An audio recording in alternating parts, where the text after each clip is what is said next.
And I'm feeling good. I'm feeling good.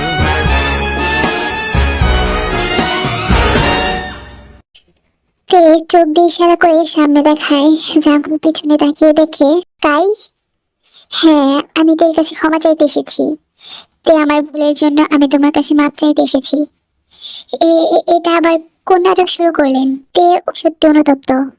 তোমার কাছে ক্ষমা চাইতে এসেছে। হঠাৎ কি এমন হলো যে এত পরিবর্তন? আসলে আমি জানতাম না যে আমার বাবা এতটা খারাপ ছিল।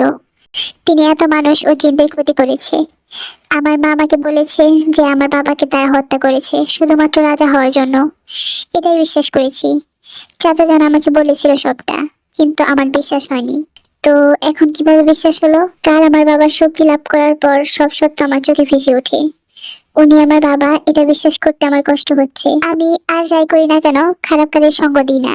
আচ্ছা, তাহলে আমার সাথে যে এতদিন খারাপ কাজ করার চেষ্টা করেছেন, কত রাত আপনার জন্য শান্তিতে ঘুমাতে পারিনি জানেন? না না, ওইটা আমি ছিলাম না, ওই খারাপ জিনটা ছিল। তোমার সাথে তো আমার ওই রাস্তায় প্রথম দেখা হয়, তারপর শুধু কলেজে দেখা হতো।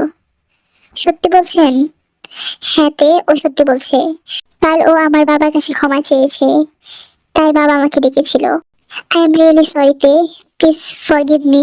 ঠিক আছে, ক্ষমা করলাম। Thank you so much. তাহলে আসি আমি, বলে কাই চলে যায়। তাহলে তো সব প্রবলেম শেষ, তাই না? তাই তো মনে হচ্ছে। এমন সময় তে মা ঘরে আসে। জাঙ্কুক বসা থেকে দাঁড়িয়ে যায়। তে মা দেখ, তোর সাথে কে দেখা করতে এসেছে। এমন সময় একটা হ্যান্ডসাম ছেলে রুমে প্রবেশ করে। আরে ইয়ঞ্জন ভাইয়া, আপনি? কতবার বলেছি না আমাকে ভাইয়া না ডাকতে। কথাটা শুনে জাঙ্কুক ভ্রুকুচকে তাকায়। আমি একটু তোর সাথে একা কথা বলতে চাই। কথাটা শুনে জাঙ্কুক আর তে দুজন দুজনের দিকে তাকায়। অবশ্যই। জাঙ্কুক, বাবা চলো তো আমরা বাহিরে যাই। জাঙ্কুক অসহায় দৃষ্টিতে তাকিয়ে বাহিরে চলে যায়। বাহিরে বসে সে ভিতরে সব কথা শুনছে। জিন বলে কথা। কেমন আছো এখন? ভালো, আপনি? তোমাকে এভাবে দেখে ভালো কিভাবে থাকি? হঠাৎ তুমি করে বলছেন যে? আপনি তো সবসময় তুই করে বলেন। কারণটা মনে হয় তুমি জানো না। কি কারণ? কেন, আন্টি কিছু বলেনি তোমাকে? কি বলবে? কেন, আমাদের বিয়ের কথা? কি? কথাটা শুনে জাঙ্কুক দাঁড়িয়ে যায়। জাঙ্কুক আর তে দুজনই অবাক হয়ে যায়। আমার আর আপনার বিয়ে মানে? হ্যাঁ, আমি তোমাকে ভালোবাসি। কথাটা শোনার পর আমার বাবা তোমার বাবার সাথে কথা বলে। তখন তোমার বাবা কথা দিয়েছে আমার সাথে তোমার বিয়ে দিবে। কথাটা শোনার পর কি বলবে বুঝতে পারছে না তে। ইয়ঞ্জন আমার পাড়া প্রতিবেশী, আমাদের এলাকারই চকলেট বয়। ইয়ঞ্জন বলতে মেয়েরা পাগল। ইয়ঞ্জনের বাবা আর আমার বাবা ক্লোজ ফ্রেন্ড। আমরা দুজনের সাথে এত বেশি কথা বলতাম না। কিছুদিন আগে ইয়ঞ্জন ভাইয়া একটা কাজে দেশের বাইরে যায়। অবশ্য কিছুদিন আগে বিয়েটা ঠিক হলে না করতাম না, কিন্তু এখন তো আমি নিজের অজান্তেই জাঙ্কুককে অনেক বেশি ভালোবেসে ফেলেছি।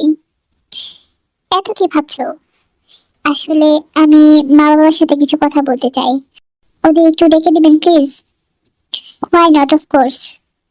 আমি এখন যাচ্ছি, পরে আবার আসবো তোমাকে একেবারে নিতে, বলেই ইয়ঞ্জন চলে যায়। আঙ্কেল আন্টি আপনাদেরকে তে ডাকছে। ঠিক আছে, তুমি বসো, আমরা আসছি। সুগা, ইনিকে? ও আমার বন্ধু প্লাস তে doctor. Oh, nice to meet you. Mithu. মা, বাবা, এসব কি শুনছি? কি?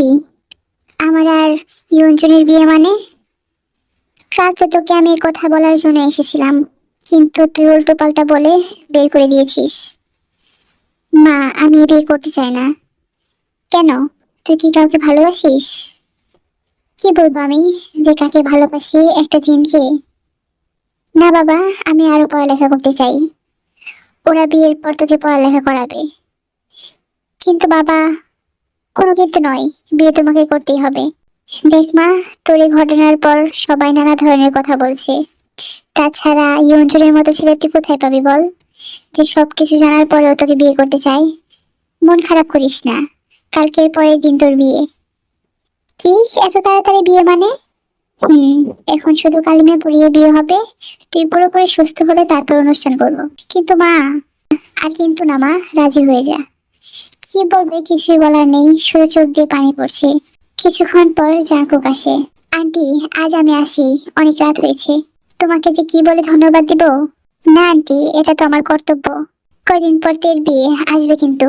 কথাটা শুনে জাঙ্কুক চুপ করে যায়। পানি যেন চোখের কোণায় আটকে গেল।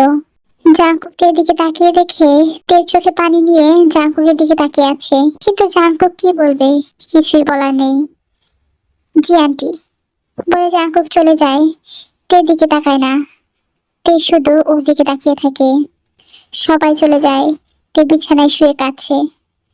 তার মানে কি জাঙ্কুক আমাকে কোনোদিন ভালোবাসেনি, শুধু ওর দায়িত্ব পালন করেছে। কিন্তু ওর চোখে আমি আমার জন্য গভীর ভালোবাসা দেখেছি। তাহলে কি সবই মিথ্যা? তে কান্না করতে করতে ঘুমিয়ে যায়। সকাল হয়ে যায়, সবাই বিয়ের কাজে লেগে গেছে। বেশি কাউকে দাওয়াত দেওয়া হয়নি, শুধু হাতে গোনা কয়েকজন। বাড়ি সাজানো হচ্ছে, সবাই কত ব্যস্ত। ঘুম থেকে উঠে তের চোখ আবার ভরে গেল পানিতে। সকালে ফ্রেশ হয়ে আসতে তে দেখে ইয়ঞ্জন বিয়ের জিনিস নিয়ে এসেছে। সবাই জিনিস দেখতে ব্যস্ত। ইয়ঞ্জন বারবার তের দিকে তাকাচ্ছে, তের সেদিকে কোনো মনোযোগ নেই। তে সোজা ওর রুমে চলে গেল। সারাদিন রুমেই ছিল। রাতে তের ঘুম আসছে না, মনে হচ্ছে সকাল হলেই তে জাঙ্কুকে হারিয়ে ফেলবে, কখনো দেখতে পারবে না। তে সোজা ছাদে চলে গেল। জাঙ্কুক, তুমি কি আমার কথা শুনতে পাচ্ছ? প্লিজ একবার আমার সামনে আসো। কেন ডেকেছো তে? তে পিছনে ফিরে জাঙ্কুককে দেখতে পেয়ে জড়িয়ে ধরে। জাঙ্কুক তেকে ছাড়িয়ে নেয়। এত রাতে কেন ডেকেছো তে? কেন ডেকেছি জানেন না? বুঝতে পারছি না। কি বুঝতে পারছেন না? কাল আমার বিয়ে, আপনার কি কিছুই বলার নেই? কি বলবো আমি? আমার যে হাত পা বাঁধা, জিন রাজ্যের নিয়ম ভাঙার অনুমতি আমার নেই। যাও গিয়ে ঘুমাও, কাল তোমার বিয়ে। বলে জাঙ্কুক চলে যায়। তে ঘরে গিয়ে কান্না করতে থাকে। সকাল হয়ে যায়, সবাই থেকে সাজাতে ব্যস্ত। বেশি সাজেনি, লাল শাড়ি, হালকা গহনা, হালকা সাজ। তেকে নিচে নিয়ে যায়। তে নিচে গিয়ে দেখে ইয়ঞ্জন আর জাঙ্কুক একসাথে দাঁড়িয়ে আছে। কেউ কারো থেকে কম লাগছে না। দেখে দেখে দুজনে তাকিয়ে থাকে। কিছুক্ষণ পর জাঙ্কুক তার চোখ সরিয়ে ফেলে। তে আর ইয়ঞ্জনকে একসাথে বসানো হয়। তে বারবার জাঙ্কুকের দিকে তাকাচ্ছে, কিন্তু জাঙ্কুক অন্যদিকে তাকিয়ে আছে। কালিমা পড়া হচ্ছে। তে আর সহ্য করতে পারছে না, তার দম বন্ধ হয়ে আসছে। মনে হচ্ছে কবর বলেই চিরদিনের মতো জাঙ্কুককে হারিয়ে ফেলবে, আর কোনোদিন তার কথা চিন্তাও করতে পারবে না। হঠাৎ করে তে দাঁড়িয়ে পড়ে। সবাই ওর দিকে তাকিয়ে থাকে। তে দৌড়ে রুমে ঢুকে দরজা বন্ধ করে দেয়। তে এমন কাণ্ডে সবাই অবাক। তে রুমে ঢুকে কান্না করতে থাকে। সবাই দরজা ধাক্কাচ্ছে, কিন্তু তে দরজা খুলছে না।